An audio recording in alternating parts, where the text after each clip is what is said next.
Assume that the Eighth Circuit brain was originated by Timothy Leary. I even believed it was.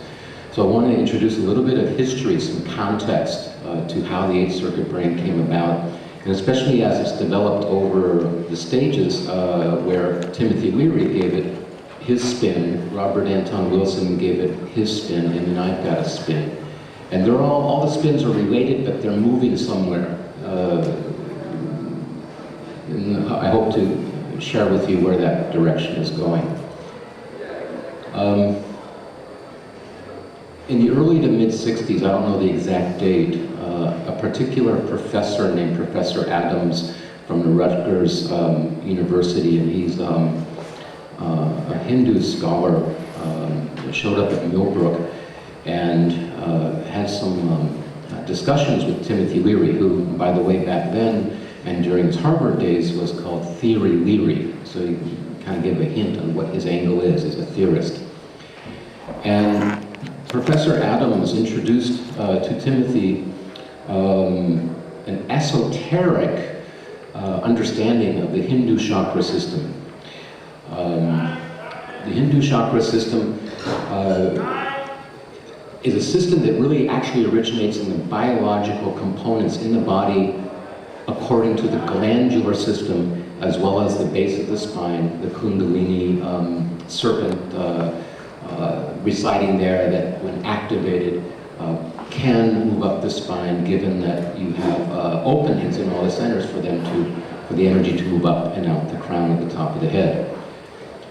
The angle with the Hindu, which goes back probably a few thousand years at least, is very important to understand because it's primarily based on a transubstantiation of energy. And what that means is it uses the chakra system as a way to gradually, over a lifetime of work, to basically move out of the body, to be able to constantly, through the Kundalini yoga practices and other practices that ignite the Kundalini, to burn the energy up and to continue going up. So the gurus of the chakra system, of the Hindu caste systems, are mostly crown chakra adepts up there in the crown.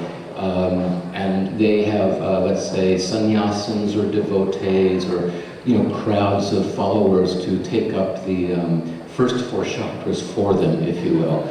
So that these are individuals that have moved their consciousness to such an expanded state that they require, as part of the tradition of the sannyasa, they require devotees. The guru requires the devotees, in a sense, to anchor them in the physical world. And it's a traditional relationship that goes back thousands of years.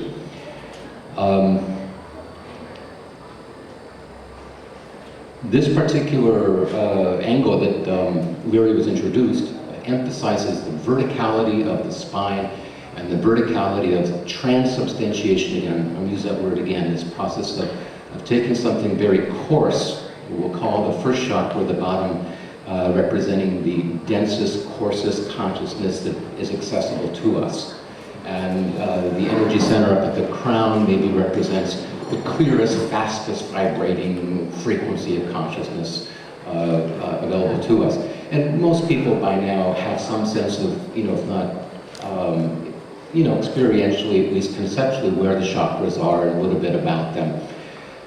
But again, the important angle here is through the Hindu bias, that there is a movement up and out, that they did not include the direction of substantiation, of coming down from the crown, down into into the first chakra, down into the earth. They didn't do that. There's a good reason for that. In the areas where Hindu practices thrive to this day, it's rife with disease, overpopulation, and really creates incentive for those practicing that particular spiritual path to get out of the body, to get out of a physical environment that is painful to be in. So this is part of the discipline of the East, is moving up and out. So Leary took that, and his particular breakthrough or contribution, I think, was to introduce a lateral element into that verticality by suggesting that each of these centers you could advance your experience of each of the centers if you were able to absorb, integrate, and transmit the energy and information of that level. Those three functions mirror the basic tertiary function of the most basic biological unit of intelligence, the neuron. And this is, neuron reflects the larger central nervous system of our capacity to absorb, integrate, or translate, or stomach, or process, and then transmit, or regurgitate, or communicate, or circulate to move that information energy out after it's been integrated. So it was kind of a brilliant thing he did, because introducing this lateral process, it wasn't just about going up and out. He says, let's spend enough time in each one to realize more fully what that particular center or function of intelligence might actually be. Now, I think maybe most of us know that Leary had a pretty interesting relationship with the law. He was moved around in a dozen or more prisons throughout his life over a 3 or 4 year period. And it was during this time when he was incarcerated that he spent most of his attention developing the 8th Circuit brain model. So you got to put yourself in his shoes. Someone, anybody in prison, at some level, at some point, they're thinking escape. At some point, it's natural to want to be free or have the yearning for freedom. The yearning for freedom maybe is, you cannot find a greater yearning than in the heart of a prisoner. So Leary's angle didn't quite get past the Hindu bias of getting up and out or escaping, and this is reflected in his somewhat negative bias towards the bottom 4 circuits, which he would refer to as the primate or the less than human, or you have this kind of, still this kind of somewhat negative body bias that you really want to get up into the upper circuits and so forth. So he was still caught up a little bit in that, not as much as the original Hindu tradition, but still.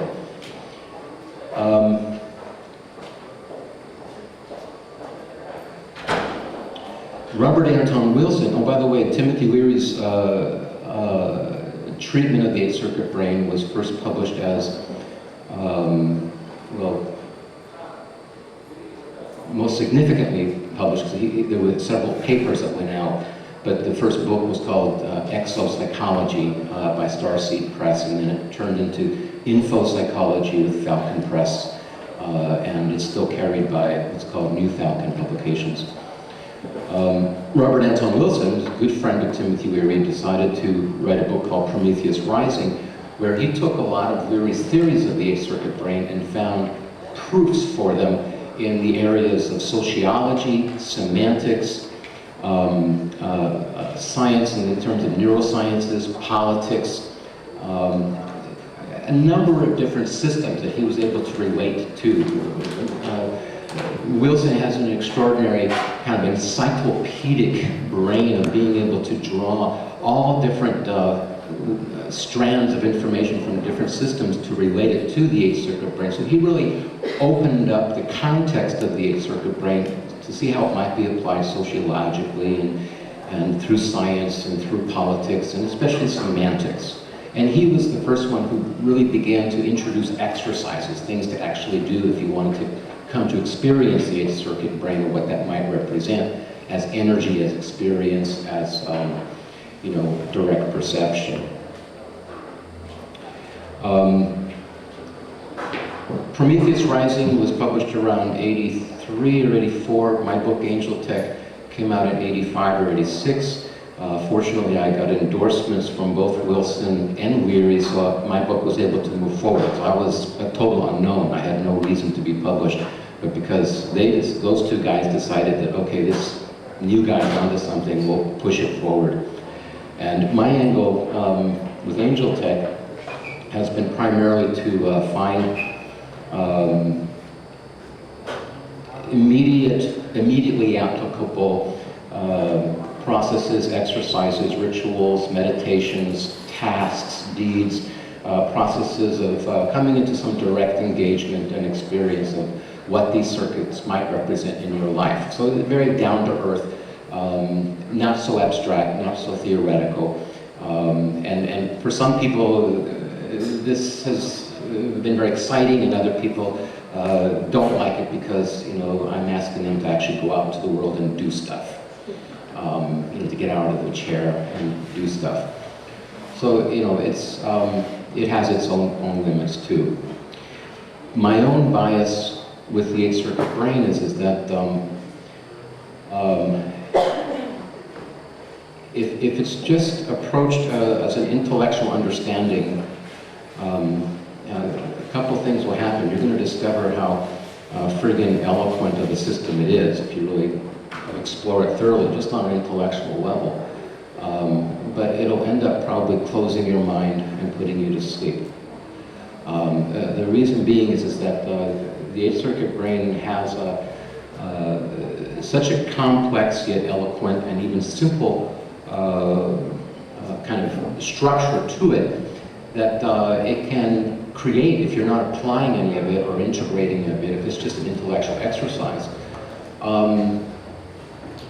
you can be easily led to believe that you understand it, or you've got it, or you don't have to, you know, understand it anymore. And so, as with any time you get too sure, or you fall into the trance of completely understanding something, typically you're going to close your mind to it. And so I've seen this happen over and over again with people who don't actually do the work or apply it or somehow find a way to integrate it. They just lose interest and, oh, I know what that is. No, I don't think they do. This is my bias. You probably won't know what it is until you find some way to put it through your own system, through your own nervous system, through your own experience, and then come up with your own definitions, for example, of what each of the 8 circuits might be called, what they might mean, how they might change in your experience as you come to experience how to advance your intelligence through each of the 8 circuits.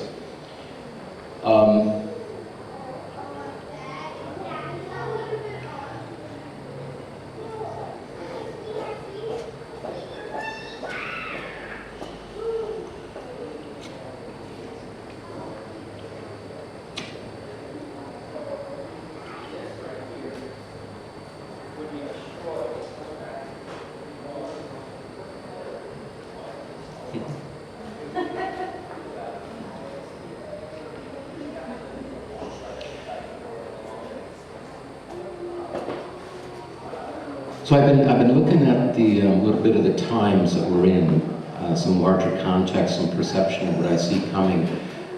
There's a lot of talk of catastrophes. There's a lot of talk of economic ruin. There's a lot of talk of, you know, oh, 2012, ooh, you know, all of this.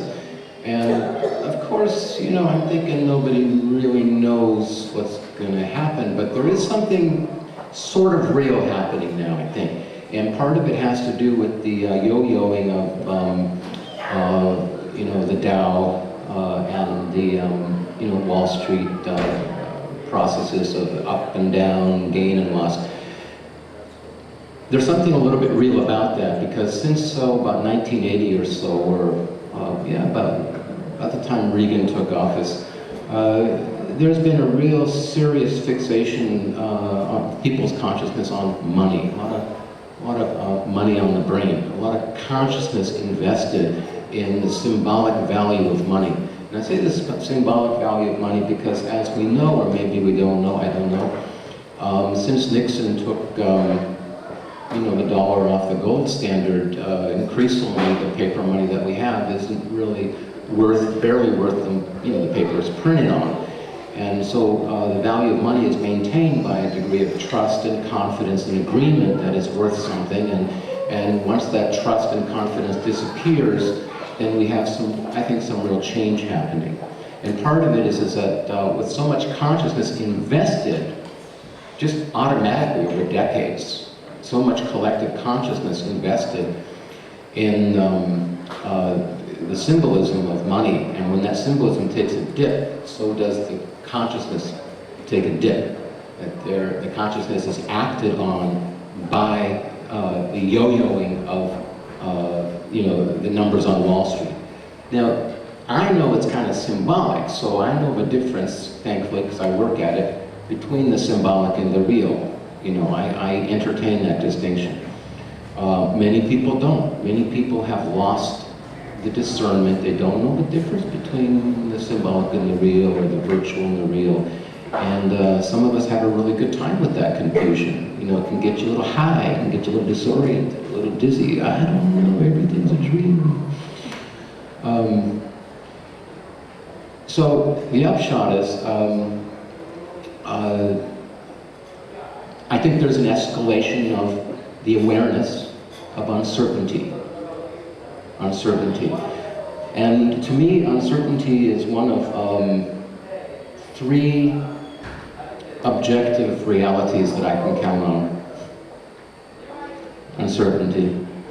The other two are impermanence and indivisibility. Each of those three can be experienced by the naive ego, meaning the ego that hasn't woken up to how uncertain things actually are, or the ego that still believes it's going to live forever and hasn't turned on to impermanence yet, or the ego that is still caught up in its conviction that it's separate and divided from other people, and they hadn't blown its mind and come into that connectivity, the synchronicity that is the awareness that ties us into all things, the indivisibility factor. So I bring these things up, the shock of indivisibility, the shock of impermanence, the shock of uncertainty, because I think that they tie into the experiences of the upper circuits. And I will talk a little bit more specifically about those as we go along.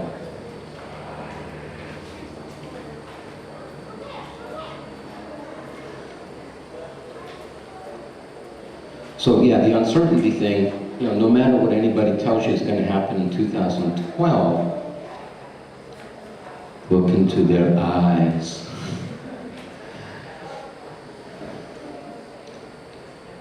Ask them questions.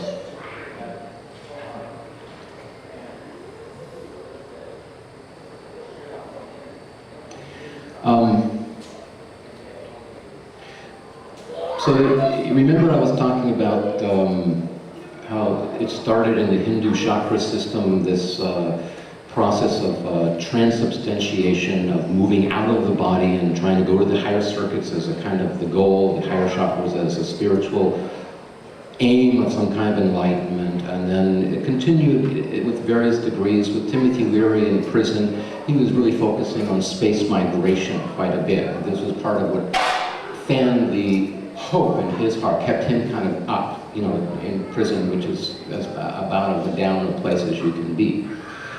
And so that also influenced his own way of interpreting the eighth circuit brain. Life in prison, hope of escape, space migration, what that's about. Well, we all know what happens now when you're up in 0 G for any amount of time. I don't know what the particular day is, or the particular week is, when your bones turn to mush. I maybe someone knows the fact about that. But yeah, there's a certain logistical details that Leary didn't figure out quite yet during his mission for space migration as part of his, in a sense, what he lived for, a part of his vision. This was very much about that.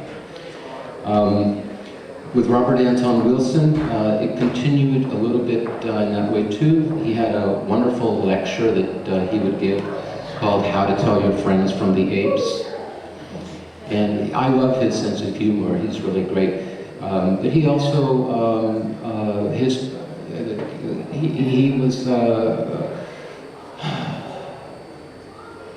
he suffered polio all his life. And he had a recurring relapse of polio later on. And so he had a very specific physical condition, certain stiffnesses in his body that it was not his fault. It was not, it was just something that we inherit, who knows, from the environment, from our ancestors. You know, we get hit by these diseases. And he was hit by a pretty debilitating, lifelong disease at various degrees of his cognition of polio. And this is why if you ever watched him, you never saw him run. And he would always walk, and he'd walk with a certain stiff gait. And I loved Bob. I spent quite a bit of time with him in the early '80s, and I really miss him a lot. So the way I felt that if I was going to write a book on the Eighth Circuit brain, I really couldn't repeat what Leary and Wilson did, because they already did it, and they did it so well. And so my angle is really one of being able to include the processes of verticality, of finding a way to transubstantiate energies from something coarse to something fine, but also take what is fine and bring it down into something coarse. And this process, I think, for me, embodies an important theory of relativity and simultaneity, of being able to live with the possibility that both these directions are happening simultaneously at the same time. And so I went about the process, well, how to support and encourage people's awareness and consciousness of the simultaneity of transubstantiation and substantiation, bringing things down. But to do that, it's very important that each of us examine and expose any residual religious and or familial or cultural ideologies or beliefs that are basically body trashing beliefs that we, blindly absorbed, just took in and continue to regurgitate it, if you will. It's especially important for us here who are still enjoying the psychedelic revolution. Anybody here still enjoying the psychedelic revolution? Very much so. Okay, so very important here, because what happens, in that expanded state of consciousness, everything opens up. Maybe you all notice that there's, after the great opening, there comes a time where things close again. It doesn't stay open forever. It closes again. And in that closing, oftentimes, if you're not in there, because the psychedelic revolution allows for the experience of a kind of vulnerability, what Leary called imprint vulnerability. And it provides us with the opportunity, if we're going to use psychedelics consciously with some intention of brain change and actually making adjustments in our way of living, that's not just conditioning and mantras and affirmations and all that stuff, which has nothing to do with imprinting. But if you're really going to enter a real transformation of your life, these drugs can be used. It opens the gap. However, if you are not busy inserting the new direction, the new imprint, there can be a tendency of the old imprint, when you close up that contracting stage after the big expansion phase, maybe the following week after the trip or what have you, that the old patterns crystallize even more, or even get buried a little deeper. And this is, I think, maybe one of the uses for the Eighth Circuit brain, for those people involved in the psychedelic revolution, to begin the process of making some discernments between these levels, and to begin coming to some of your own definitions and visions and impressions of what they're called, what they might mean. And this is why I put this paper around, this one here, and there's all this like blank page, like half blank. I left that blank for you all to begin defining these centers for yourself. I'm gonna, on the other side, I went ahead and introduced some of the distillations of what these centers have come to mean to me over the years. But this is according to my central nervous system. And I'm not going to say I have the universal central nervous system and you all must follow my definitions. Not going to go there. So that blank is for you. Just a little bit of personal history, how why I took the 8th Circuit brain to heart, just seriously, as a way of coming to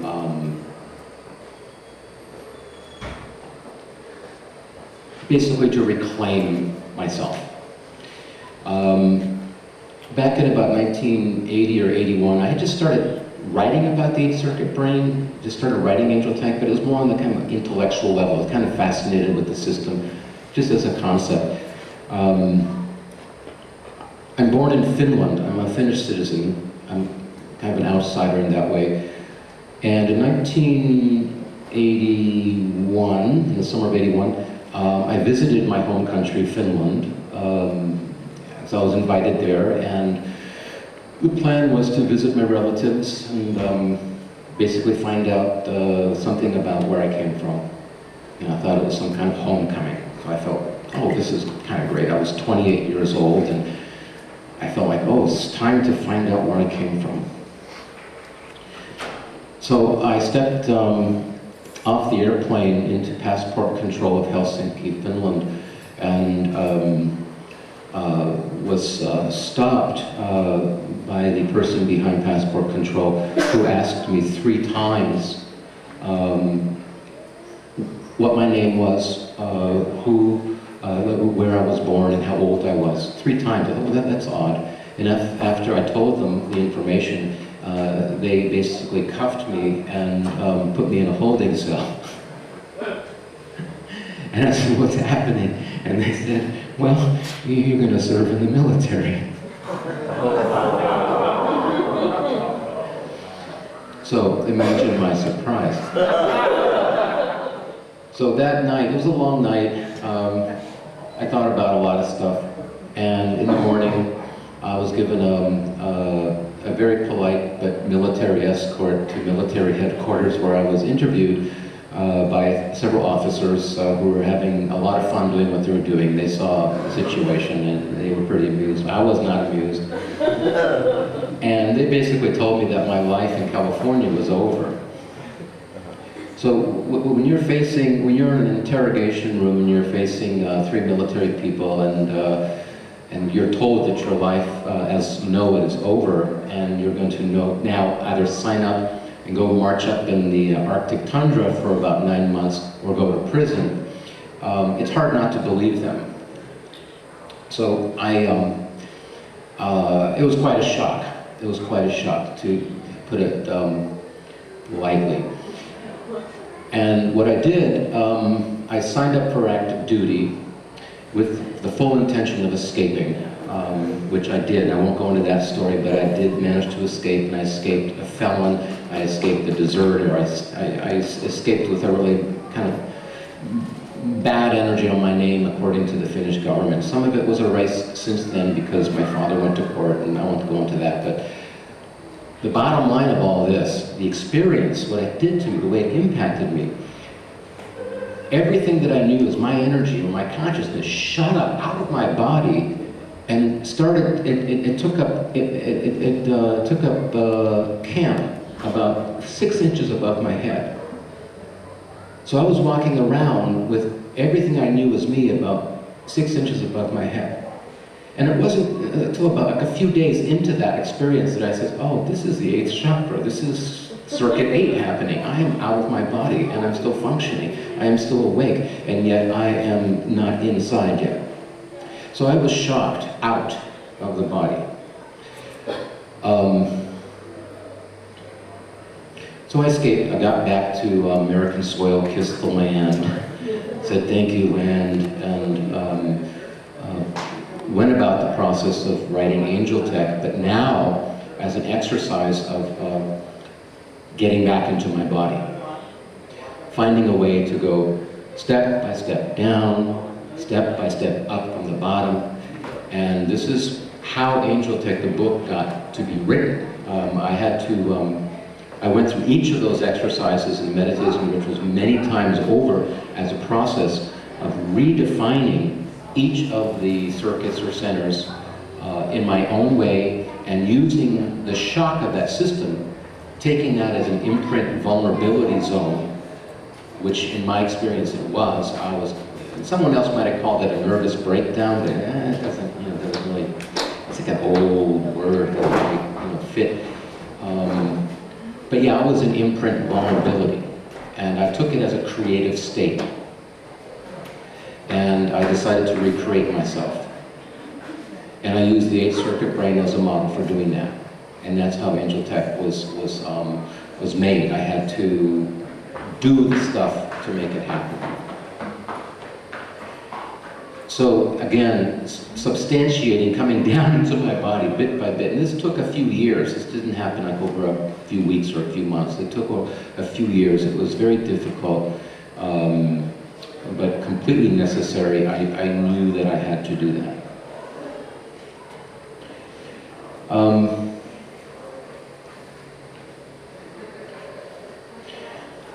I'm going to go through the 8 circuits very briefly, but with the very specific intention of sharing with you a particular way in which the lower circuits connect up with the higher circuits. When I say lower, I don't mean worse. When I say higher, I don't mean better. They're just closer to the earth, closer to the sky.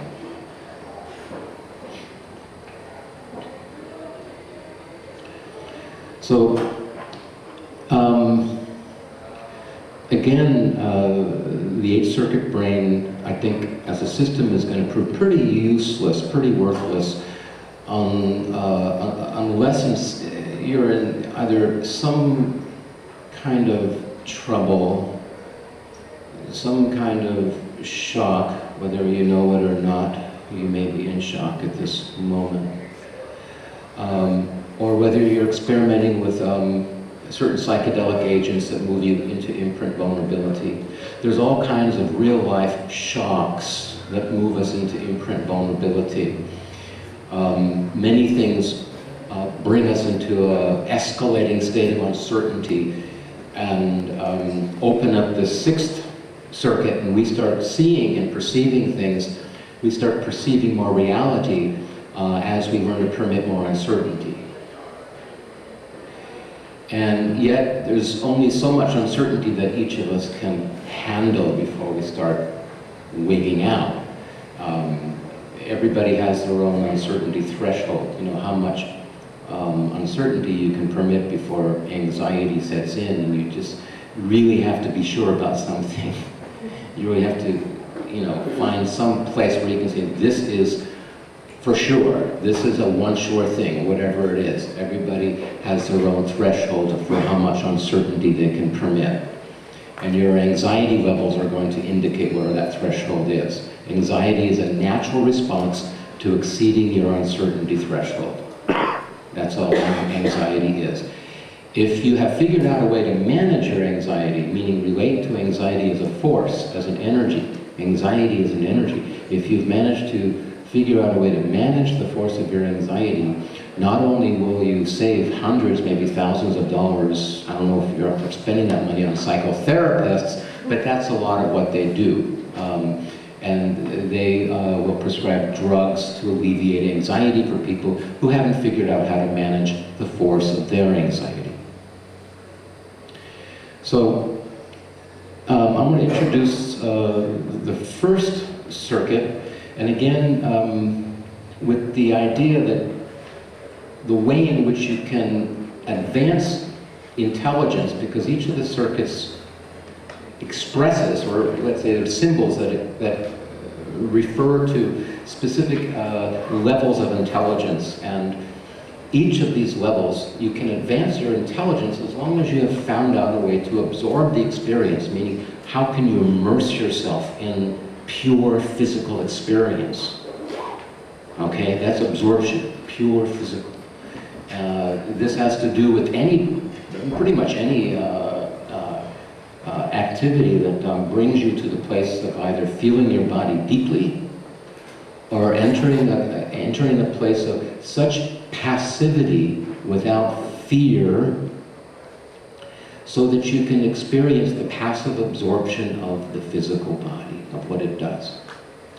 The first circuit, first chakra, tends to process fear.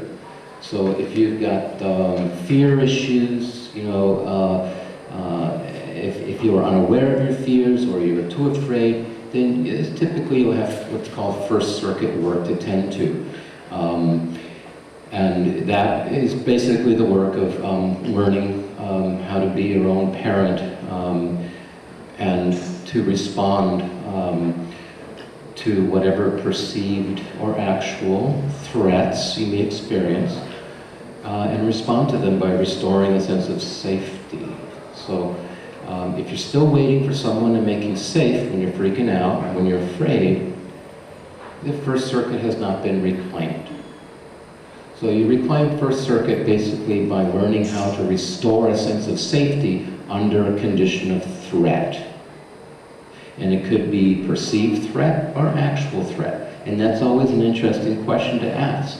What's the difference between a perceived threat and an actual threat? Because they can feel the same. They can feel the same. The main point here is response, your responsibility, your ability to respond to the threat and restore safety. And this is the way first circuit is integrated, is in responding and becoming accountable for your own safety. The way it's transmitted is if you get good enough about that, that you can actually provide the emanation and the energy or the palpable presence of safety for others. And some people are really good at that. You know, in fact, they're employed as social workers or, you know, on the front line of, you know, emergency situations, you know, where they have figured out first circuit so well that they can become that first circuit temporarily for someone else who's lost it on that first circuit level. So again, the transmission of the presence of safety. So you act on someone else with the presence and energy of safety. That can only come when you figured out how to restore safety with confidence in your own, you know, in your own experience. Now the wonderful thing, my favorite thing about the first center, because that's been a kind of a weak area for me for a long time, not so much anymore, but because I used to smoke a lot of grass and I used to like get high, but I really didn't like the effect of just being so ungrounded and scattered, and I always was late for everything, and you know, I'd forget things, and you know, I'd really like to get high, but you know, I'd always, you know, space stuff out. And so the first center, if it's integrated, has the capacity to anchor, provide an anchor for the fifth circuit, which is relates to those experiences of somatic rapture and high, ecstasy. The shock of ecstasy is another way of talking about it. Ecstasy is a shock to the system. You know, there's great mobility in ecstasy. You know, when you're really given over to a state of rapture and ecstasy, there's a lot going on. And typically it's a destabilizing process. This is one of the predictable actions of the upper circuits. They tend to destabilize the lower circuits. So if you get high enough, of course, you know, you're going to destabilize the first circuit, and you're going to be ungrounded, and you're going to lose your orientation in time and space, because when you're high there isn't any time and space, and why are people making a big deal of time and space? It doesn't exist anyway. it exists. Time and space exist. If you're in a body, it exists. And if you respect other people, you know, around schedules and things like that, yeah, it does exist. Another process of first circuit integration is becoming accountable for what you put in your mouth, food, diet. The thing is the body's most central need, I think, is to be felt deeply. And oftentimes, you know, we see like a kind of sensitive issue, but it has to be said, a kind of epidemic of obesity across the land. And this is a very complex issue. There's no one kind of answer or source to what it is, but I think part of it is people are struggling to feel their bodies deeply, and they're either too lazy or unmotivated to exercise or find other ways of feeling the body deeply, so they put on weight. And you will feel your body deeper if you put on 30, 40, 50, 100 pounds. You will definitely feel your body, because it will take, you know, just walking, and you will feel the weight, and it will be like you're walking with a 100-pound dumbbell on your shoulders. You know, as you gain weight, you'll be forced to feel your body deeply, but it's not the healthiest option or way to go about that. And for those people who want to explore Sixth Circuit, reality selection is just a fancy kind of word to refer to that capacity of seeing multiple realities simultaneously and to permit multiple realities, the simultaneity of that. It's really the Second Circuit that needs working on. So to integrate, what does it mean to integrate Second Circuit? Because once you have integrated, it can provide an anchor for the development of the Sixth Circuit. Well, the Second Circuit is already active. It's basically wherever you're emotionally invested. Some people are emotionally invested in ideas. Some people, you know, they put their emotional bank in another person. Some people put their emotional investment, you know, in a dream. Wherever it is that you're emotionally invested, that's where your Second Circuit work is. That's where, you know, you're attached. That's where you cultivated a dependency, an emotional dependency. And, you know, this is where territorial instinct is most active. You know, wherever you're emotionally invested, you're going to be naturally most protective, and you don't want that to go away. You don't want someone to take it away from you. And you may have some kind of ideals, you know, like, oh, I don't own anything, nothing can be owned, and it's all relative, and here, take this, it's not mine, it's not yours, it's not anybody's. But that person who creates the appearance of a non-propriety way of seeing is probably going to be emotionally invested in a place that they don't even know about. This, you've got to find it. It's there. It's there. Even if it's, you know, they're emotionally invested in their position of not being a propriety-oriented person. You know, so basically, Second Circuit work begins with the knowledge of where you're emotionally invested. You know, where are you emotionally invested? And this is what gives you a sense of certainty, certitude. What happens sometimes when people open up the Sixth Circuit and, you know, through drugs or other means, shock, what have you, if they haven't done the Second Circuit work, they lose touch with their emotions, they lose touch with what matters to them, they lose touch. And this is a common pathway to clinical schizophrenia. You want to explore consciousness expansion and so forth and minimize clinical schizophrenia, minimize the amplification of serotonin in your brain. Then you find a way to increase the endorphins in your brain. You find a way to stay in touch with what actually makes you happy, what brings some sense of satisfaction, and what brings some sense of fulfillment emotionally into your life, so that you know where your emotions are, you know where they're invested. And what this can do, it can allow you some place, okay, this is where I'm invested, and then you can use that as a point of departure to move past that. And it may seem like a paradox to some people where oh, I can see beyond myself because I know where I am invested. I can permit uncertainty because I know where I am sure. Well, that's not paradox, that's human. That's just what it's like to become more human. Paradox is a prop word. It's a word that people use when they experience something larger than their categories and they can't figure it out. Oh, that must be a paradox. And so it's, they put that word on it. Oh, paradox. No, that's just a prop word. Paradox is a pair of ducks, quack, quack, quack, flying over a pair of docks, doctors, paradox, and they're fishing on a paradox, that's a paradox.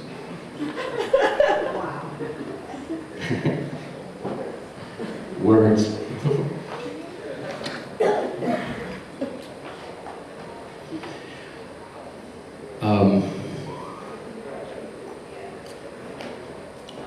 Another key way of integration of the second circuit is to come into some hard knowledge, not just conceptual but felt experience of what actually makes your life worth living, without which your life might not be worth living.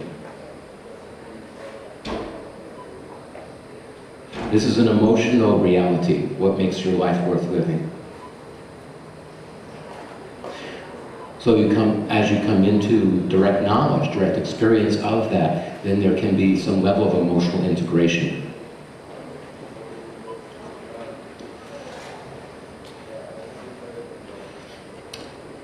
But what always happens when I talk about the second circuit, people leave.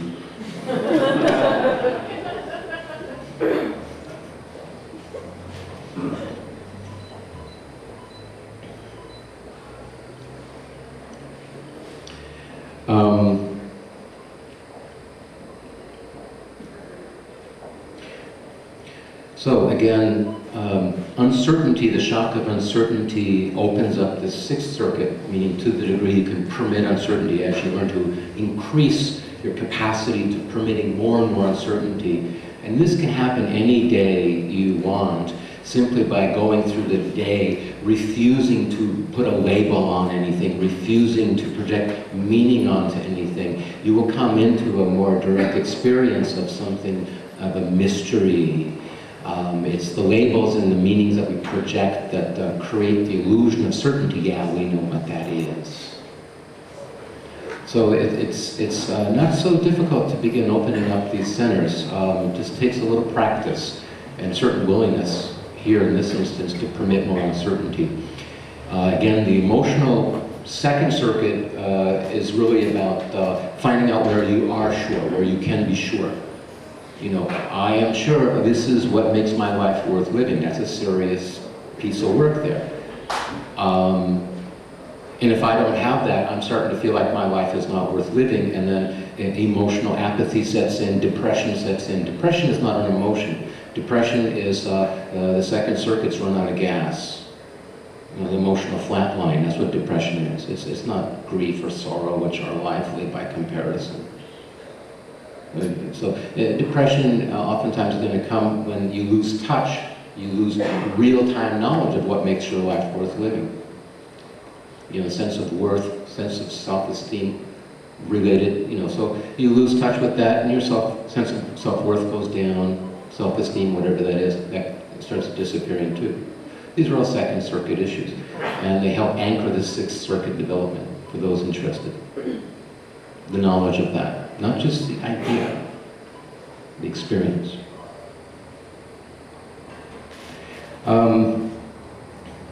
Reclaiming circuit 3 is very interesting because the only way I've been able to do that is through the precarious process of thinking for myself.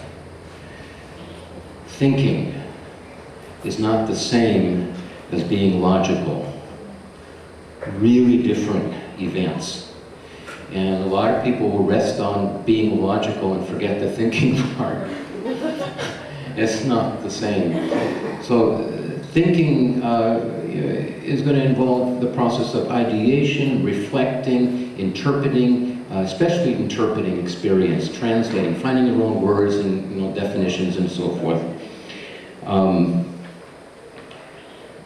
Probably the most central piece of the third circuit, which relates to the intellectual grasp of concepts and making maps to understand your experience, has to do with this funny little thing called sanity.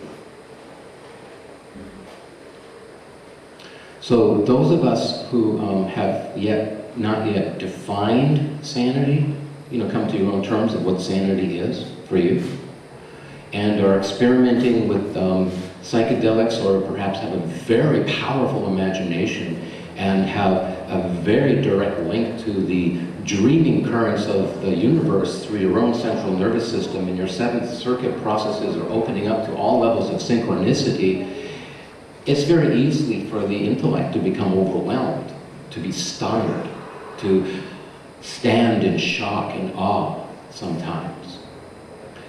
And so the fear of going insane, the fear I'm losing my mind, these are legitimate fears for anybody that is seriously committed to seventh circuit, and we'll get to that a little bit, types of explorations, which move beyond the sixth circuit reality selection, this kind of pretty vision of a kaleidoscopic world and so forth. Seventh circuit ties into the genetic DNA matrix of how each of us are connected to all living things, and it's a very potent drug, DNA. Anybody who has given birth with children, and you look in their eyes, know what I mean. You always, when you have a child, doesn't matter if you separate from that child or the child dies, you'll always be that child's father or mother. You know, it's a kind of forever thing. DNA is into forever. It's going to live forever or die trying. This is what DNA does. So this is the seventh circuit, links up to genetic and DNA matrix kinds of experience, and we'll talk about more of that in a little bit because this is quite complex. But the piece I want to focus on is sanity. You know, and how you define that. And are you updating your terms so you can permit more seventh circuit experience? Because you're going to have to, if you're going to go out there more, you're going to have to continue updating your notions of sanity and how much you can go, how far out you can go, and still know that you can come back. So what I've done, just for myself, I've decided I'm clinically sane, and I've set the terms for my sanity, and I live by them. And it may be totally insane to somebody else, but that's not, you know, my business. And what other people think of me is none of my business.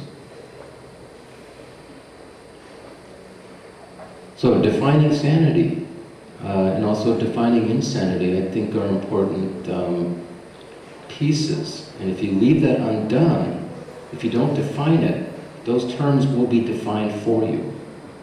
By the society, by the AMA, by your friend the psychiatrist, or your mother, or your father, or whoever wants to put you away.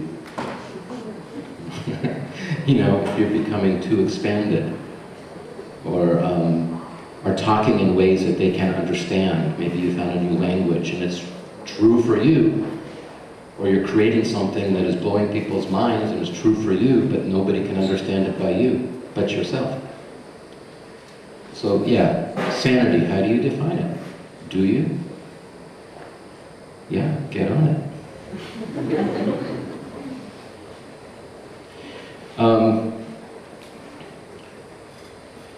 So as you develop more presence and coming in to define your own sanity, your own way of thinking, your own way of basically talking and solving problems, as you take responsibility for solving your own problems, you kind of set up a level of intellectual confidence. You become more confident intellectually. And as you become more confident intellectually, the intellect is ready for adventure. The intellect is ready to go further, and this is where you can move into that the zone of the Seventh Circuit consciousness where the intellect has a chance of being shocked by indivisibility, by the phenomena of unity. The intellect by itself is a dualistic function. It works because it compares this with that. This is what it needs. You have some experience, and if you're right in the middle of something where there is no way to compare anything with anything else because you are in the experience of being part of everything else, and there is no distinctions anymore, what's the intellect going to do at that moment? It's used to using comparison to get through. Well, my experience is it does one of two things. It either flips out, like it really goes nutso, and it goes crazy trying to make all kinds of explanations and gets obsessed with systems and gets, you see these people that are super obsessed with systems, that they're maybe trying to restore some sense of sanity from being really overwhelmed by a strong Seventh Circuit experience. So the intellect either flips out in the face of unity that it can't comprehend, and it can't put a label on, and it can't do anything but just stand in shock and awe, or it becomes enlightened, and it realizes it has confronted an intelligence greater than its own. How cool is that? Fourth Circuit,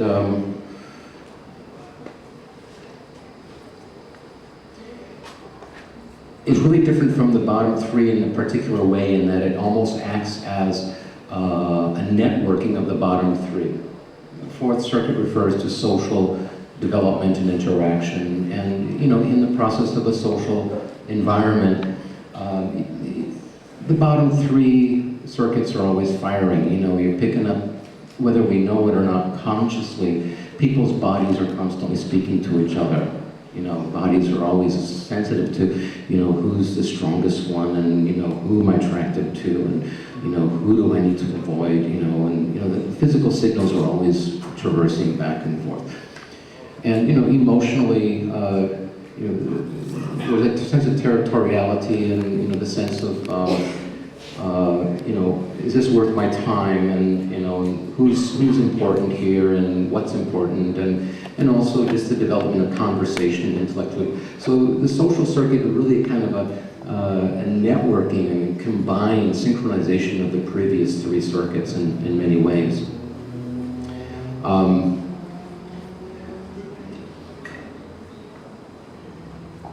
Just as each of the circuits express a specific function of intelligence, they also express, depending on each individual, a very specific kind of idiocy. So I'm come from a deep history of being a social idiot. Just getting tongue-tied around, groups of people and stuff. I've worked at it, obviously. I've had to commit to it, and that's how I got through it. I needed to integrate Fourth Circuit because I have Eighth Circuit interests. So it's not just about, wanting to become popular or wanting to become liked, although those are significant and legitimate Fourth Circuit issues. Being liked, being included, having some sense of, okay, I belong somewhere, these are my people, or this is my family, or I'm attractive. These are all important, legitimate social concerns and needs. But there's also a very specific way in which the social process in one's life can, if you're up for exploring Eighth Circuit consciousness experiences with or without drugs, can act as an anchor for Eighth Circuit exploration. So I'll give you a little metaphor. A Fourth Circuit represents like you showing up at a wild party. There's just all kinds of really unpredictable things going on, and you can't control anybody because people are uncontrollable. They'll do whatever they want to, even though you tell them this or that. And there's music, and there's color and lights, and there's all kinds of people coming up to you or running away from you. There's all kinds of things, wild party. Okay, Eighth Circuit. Imagine that same scenario, only nobody has physical bodies on. including yourself. So Eighth Circuit really moves you into experiences where you're conscious of being a spirit, independent of the physical body, interacting with other spirits that are autonomous, that have lives of their own agendas. You have no clue as to what they're going to do next. And that there is this mystery of interaction in what might be called the etheric plane. Sometimes we have these experiences in our night dreams. You know, we come into a dream as our dream body, interact with other dream bodies. Many dreams are just, of course, regurgitations of the day, the stresses of the day, we're processing them. But then once in a while, you'll have a dream that's not just a regurgitation dream. It's a visitation. Where someone or something appears in your dreams that has such a powerful sense of otherness that you do not recognize this. It is not familiar to you. And you know it has a complete life of its own, and you don't know what it or he or she is going to do next. And that level of uncertainty is the currency of exchange. You ask yourself, was this an aspect of my psyche? If not, what is it? So the Eighth Circuit relates to those types of dreams and those types of out-of-body experiences. Robert Monroe wrote quite a bit on this. John Lilly wrote quite a bit on this, where they, as their out-of-body self, interacted with out-of-body entities, disincarnate entities, and stuff happened on that level. That's Eighth Circuit level. Eighth Circuit experiences, again, drugs or no drugs. Anybody try ketamine? Okay, so maybe you got a taste of it. It can be dangerous, as you know, because, you know, it's just a hop, skip, and a jump to eternity. You know, some of us don't come back. Some of us has found a home on the other side. Some of us have found a home on the other side here in this room already.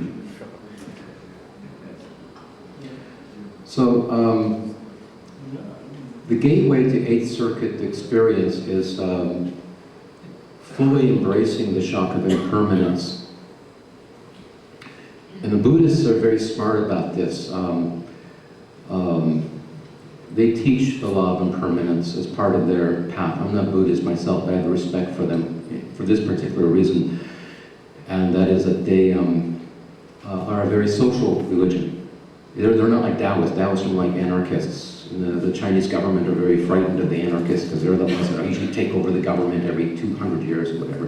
But the Buddhists, the Chinese government are very friendly to because they exercise a benevolent form of social control. But depending on the Buddhist practice, because there's various stages, there's Tibetan Buddhism and Bon, different sects and different types of Buddhism. But typically, there's a shared value of the awareness of impermanence and some kind of meditation practice that moves people into a greater intimacy with void. Intimacy with void. Intimacy with void to that point where there's no difference between you and the void, as in you are an expression of the void. So that being an Eighth Circuit experience. I'm nobody.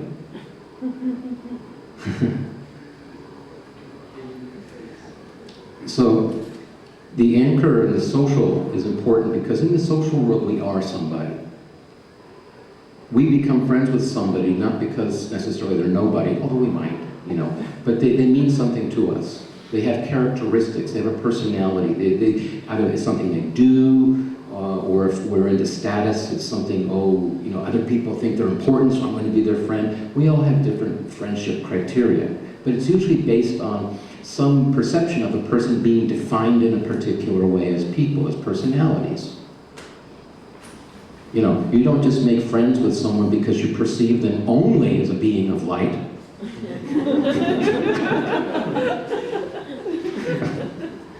Although you might, in a dream. So, in the wake of the shock of impermanence, and you know, we're human, we're warm-blooded creatures, some of us. We like to huddle amongst each other. We like to work with groups in the face of impermanence.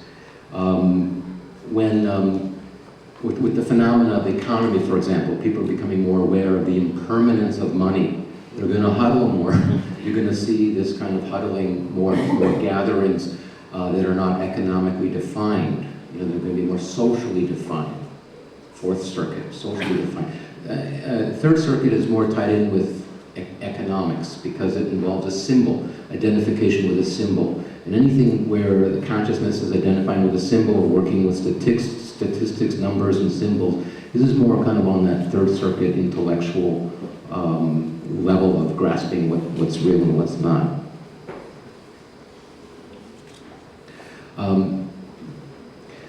The other wonderful thing about increasing your social intelligence for those people who are like terminally shy or just are becoming misanthropic because you figure that's your only option is to hate people.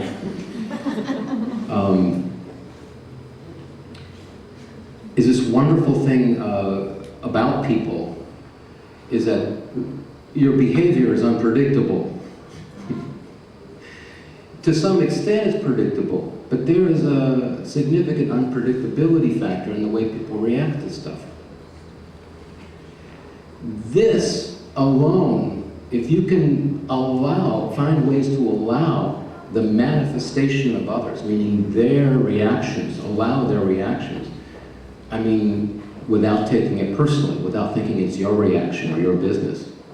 So you cultivate in your consciousness here a capacity for permitting on more unpredictability and certain kinds of characteristics that aren't social, but you can apply to non-social or asocial domains.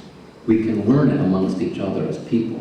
We can learn it by allowing each other to be. We can learn it by encouraging each other to be our most extreme selves, to come out and be who you are, to encourage that. This is a process, that's would be a really socially intelligent person. The person for whom other people are magnetized to because they can be themselves more around that person. That's a socially intelligent person. People who can allow you to be more of who you are. Your personality comes out around them. That would be a socially intelligent person. So to cultivate that capacity to allow other people to come out more, and also for you to come out more with who you are, this is where the social interaction takes place. This is what happens. This is how it works.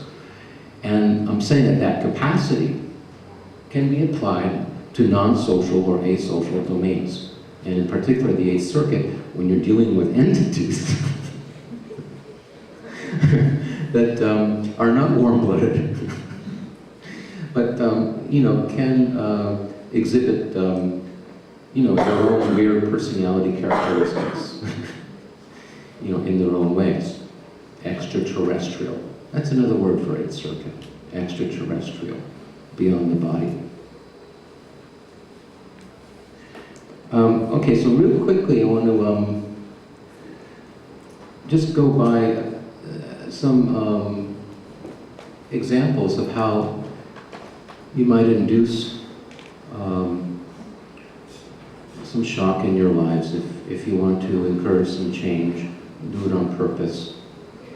There's all kinds of events that can bring about, if not imprint vulnerability, something approaching imprint vulnerability. On the First Circuit level, fasting. Fasting. Of course, I'm not going to recommend any particular fast. I'm just going to say fasting. Sleep deprivation. Duh. Illness. You know, have you discover when you're really down sick for like a few days or a week, certain things become more flexible. in your consciousness are not so set. You might be able to introduce a few directions if you play your cards right when you're sick. That is, if you don't have an anti-sick bias and keep complaining that you're sick, because that will just make it worse. I used to hate being sick. I just like the worst, you know, but I still don't like it, but, you know, why make a bad thing worse? That's a talent I don't want.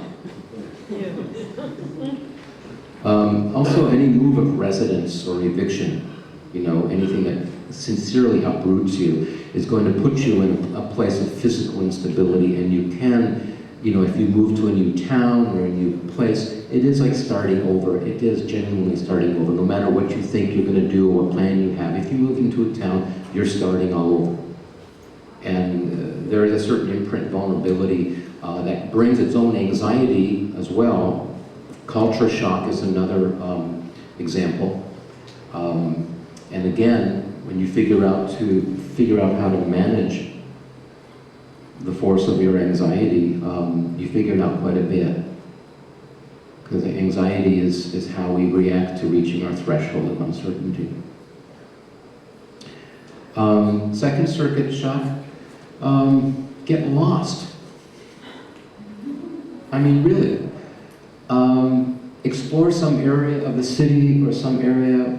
I mean, don't do it foolishly, you know, have like a cell phone or something just in case, but if there's any possibility of just, you know, for an afternoon, finding a way to genuinely get lost so you can feel the survival anxiety that just kind of kicks in, and you have this sense of, okay, having to orient, who am I and where am I, what am I doing?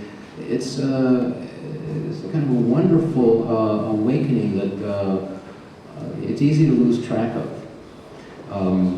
The wonderful thing about being lost is I think it may also reflect or resonate with a larger universal expression of who we are as human beings. Why are we here? You have any clues? I think we are lost.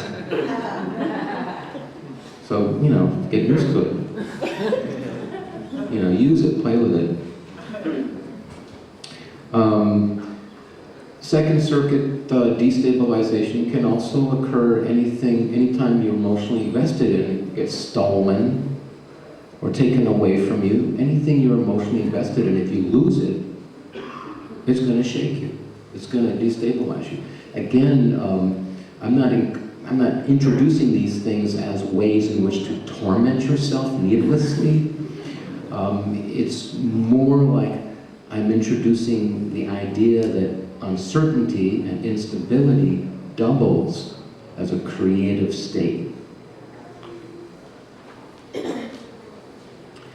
A good way to shock your third circuit silly is just totally exhausted, where it's no longer able to solve the problem.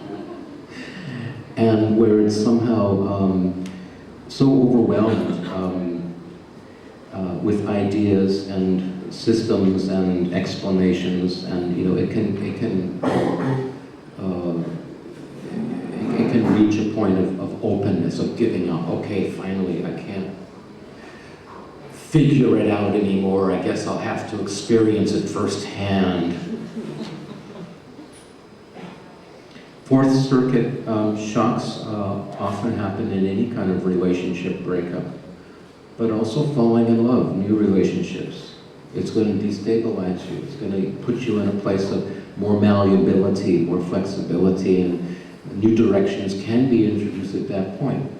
Now the thing is that anything that destabilizes you, whether it's a real-life shock or a drug, if there isn't some kind of introduction of a new direction, the old direction, once you get restable again, will tend to firm up even more.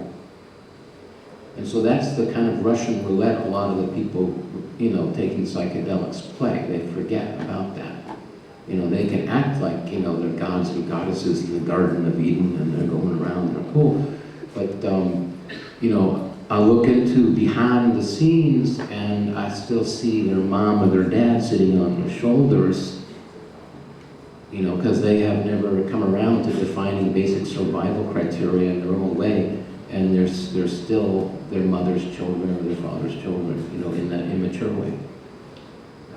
The other thing too is that the middle phase, integration phase, is one of the most forgotten phases, because any fool can absorb, okay? Any fool can just take an experience. Anybody can do this, really easy.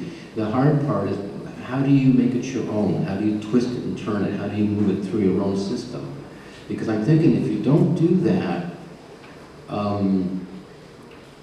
the circuit won't complete, so to speak, and you may be caught up in regurgitating constantly what you're absorbing, and possibly parroting other people's quotes, other people's books, lines from movies, scenes from television shows, to try to explain why those things fall off the wall. It's very weird. So the integration, what does it mean to integrate an experience? I'm thinking if you haven't somehow found a way, then you will stay in that circuit more or less. It will be kind of a fixation point whether you want it or not. One way to move forward is to find a way through the experience by making it your own and finding a way to link it and participate in the transmission of that in some ways as a way of moving forward. Each of us, in some ways, are crucified to our own existence in some way. There's some way in which each of us is set or stuck, some part of each of us that doesn't change. Some piece, the people that can see that into you. Maybe your parents can. Maybe the people that actually do know you through all your so-called changes, they can look right in and say, there you are again. There's some piece of you that doesn't change. So everyone is, in a sense, in my vision, crucified to the cross of their existence. Some people are going to experience it more. They're going to feel that more, and they're going to seek out a better way to learn to live with that. Because you have to, the more truth you expose about yourself, you have to learn to live with that. How do you live with more truth about yourself? I've only known how to do that by showing more compassion for myself. How do I learn to live with more truth about people? I gotta find a way to show some compassion, or else it just becomes unbearable. Oftentimes uncertainty gets a lot of bad press, or shock, the word gets a lot, like it's, ooh, difficult or harsh. Some shocks are really wonderful, very positive and ecstatic, but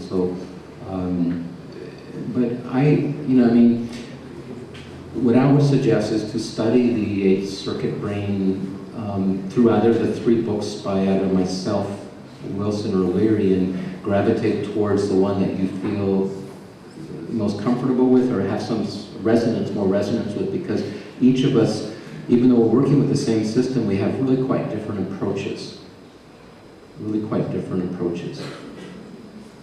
And I have found in the process of brain change, the eighth circuit brain to be a good tool, be a good guide or a map. I've never confused it with the territory. I don't think I have 8 circuits in me or whatever.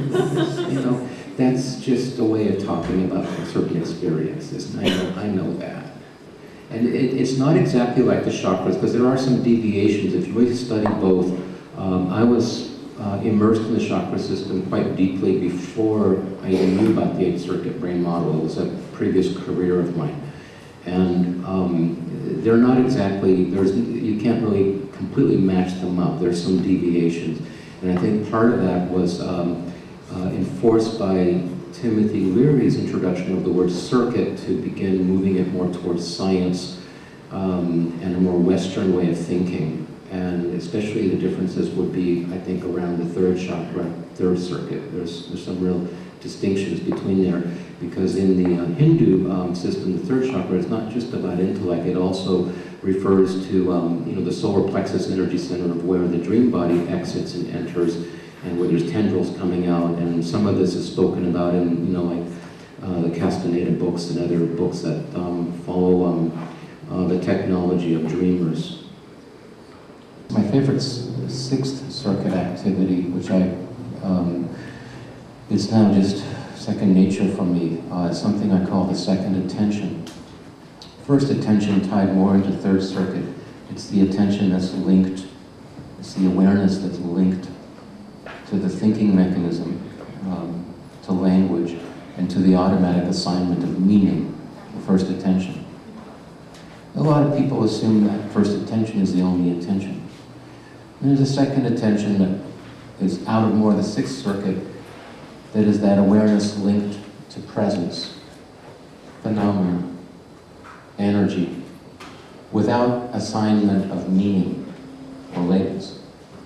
So, you know, I will float through the day without assigning labels and meanings. It's not a really good place to be if I'm driving my car, for example, and if I'm looking for like a street sign, so I don't do that. But, if I'm just, walking around, I'll kind of drift into that. And so I like doing that. It's fairly mundane for me. And, seventh circuit, I have an ongoing relationship with dreams, in particular, a somatic, non-interpretive process of extracting movements from dreams to be replicated in the daytime hours in a dream choreography that is basically worked into a ritual for triggering the presence, images, emotion, and visions of the dream where the movements came from, but when I'm awake. So the enactment of the dreaming ritual is one that brings me closer to cognition of the interface, the interplay, the overlay between dream time and daytime realities, between earth body, dream body, between earth and dream time. I don't do that every day, but that is an ongoing process for me, and I work with groups in Berkeley where we explore that ritual for 3 months at a time, 2-3 times a week, and that's kind of like my life work in a way. Anybody here see my most recent film, The Invisible Forest? Okay, so that film was made to nurture, to coax the second attention. In watching that film, if you were to try to figure out what's happening, you would be very frustrated and maybe leave the theater. But if you have some opening to being in a perceiving place without assigning meaning, it will take you somewhere and there will be a sixth circuit opening. And so I use my films constantly as vehicles and mediums to act on the viewer in particular ways. This is part of what makes art fulfilling for me, is it acts as a medium for the transmission, but also for the triggering. It's not just about me. I'm wanting to reach people and to provide opportunities for certain shifts of consciousness in their own experience. And then I see that after the film's over, because I'm in front of people and looking at them, and I'm seeing the look in their eyes, and we can talk, and I can say, oh, that looks like someone got lit up. Someone's a little shinier than before. And in terms of my other work in the ritual process, which is a non-performance oriented process, there's no audience, it's much more visceral, and it's people sweat, and it's involves a great degree of commitment, physical commitment to your own physical expression, and then through feeling the body deeply enough, there are visions that are triggered right out of the cellular memory, out of your own genetic ancestral memory, and other connections you didn't even know you had that come forth as eruptive, convulsive, spontaneous expressions. And it's just intense. It's intense. So I do that. That's the work that I've been doing the most. That's my most consistent line of work. I call it para-theater. And I've been doing that for 32 years. And I have a book called Towards an Archaeology of the Soul, which outlines the basic principles, techniques, and a lot of rituals and processes for sale in the back on the merch table back there. Yeah, there's other things I could say, but yeah, I agree with you. Keep doing what you're doing. Keep finding a way to use art. Art is a revolutionary medium at this time because you have a chance through art to reach people beyond political differences, beyond intellectual differences, beyond religious differences. Art can impact something directly. And I think that's where the real revolution is happening in the conjuring of direct experience for people, especially during this digital era of depersonalization. People are starving for more direct experience. It just comes along with the territory. There's a real need and a hunger for direct experience. Restoring the capacity for direct experience. Restoring the capacity for direct experience.